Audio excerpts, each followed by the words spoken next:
আসসালামু আলাইকুম গাইজ, আমি রিয়াজ আবারও আপনাদের সাথে হাজির হয়েছি। আজকে আমি আপনাদের দেখাবো সৌদি আরবের গার্মেন্টস ফ্যাক্টরিতে কিভাবে ডিজাইন অনুযায়ী বুকরা কাটা হয় এবং কিভাবে একটি পরিপূর্ণ আবায়া তৈরি করা হয়। So let's go. প্রথমেই মাস্টার মাপ অনুযায়ী কাপড়গুলো আলাদা করে কাটছেন। এর ফলে কাপড়ের অপচয় কম হয় এবং প্রতিটি অংশ নিখুঁতভাবে তৈরি করা সম্ভব হয়। এরপর সেই কাপড়গুলো একটি বড় টেবিলের উপর সুন্দরভাবে বিছিয়ে নেওয়া হয়। এতে কাজ করতে সুবিধা হয় এবং প্রতিটি ডিজাইনের সাইজ অনুযায়ী সঠিকভাবে মার্কিং করা যায়। যখন সব মার্কিং শেষ হয় তখন একসাথে সব বুকরা কেটে নেওয়া হয়।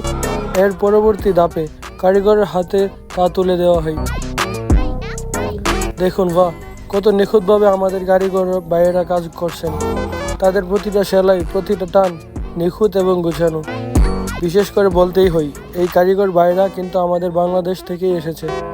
তারা অভিজ্ঞ, দক্ষ এবং গার্মেন্টস ইন্ডাস্ট্রিতে সত্যি প্রশংসার দাবি রাখে। যখন কারিগরের কাজ শেষ হয় তখন বুকরাগুলো চলে যায় আয়রন ম্যানের কাছে। তিনি তার দক্ষ হাতে কাপড়গুলো এমনভাবে আয়রন করছে যে পোশাকটি একদম ঝকমকে ও পরিপাটি হয়ে যায়।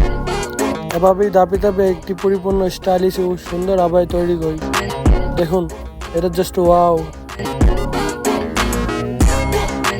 এতক্ষণ আমাদের সাথে থাকার জন্য আপনাদের জানাই হৃদয় থেকে ধন্যবাদ। আপনাদের এই ভালোবাসা আমাদের কাছে করতে অনুপ্রাণিত করবে। নতুন আরেকটি ভিডিওতে আবারও দেখা হবে ইনশাল্লাহ। ততক্ষণ পর্যন্ত ভালো থাকুন, সুস্থ থাকুন। আল্লাহ হাফেজ।